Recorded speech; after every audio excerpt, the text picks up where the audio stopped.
los que intentamos a sacar siempre el mejor, la mejor calidad que lo podemos ofrecer. Como se ve, tenemos ahí una ensalada La Espita, que se llama, es nuestro nombre de local, que es el tomate valenciano, un poquito madurito, con el bonito del norte, que es fresco siempre, y además tiene alrededor un salpicón de marisco con gambitas, con surimi, con pulpo y con verduritas, y acompañado de endivia roja.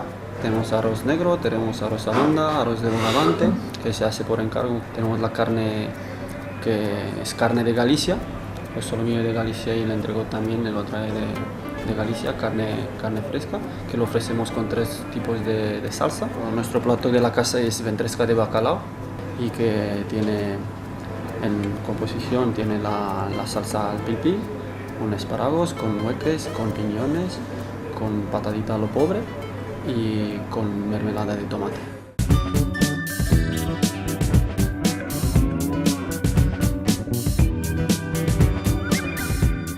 Hemos abierto de poco tiempo, casi unos 8 meses, tenemos de cuando estamos abiertos, y siempre salimos fuera la puerta del local con pizarras, ofrecemos nuestras ofertas, y con todo siempre lo ponemos a la vista para que la gente lo vea.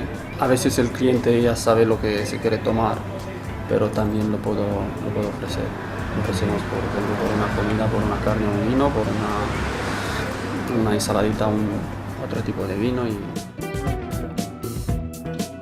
que ha venido y ha comido seguro va a repetir, no hace falta que le vaya a decir nada, porque seguro que va a salir encantado, porque el local es muy tranquilito, muy guapo, y la comida es excelente, el servicio también.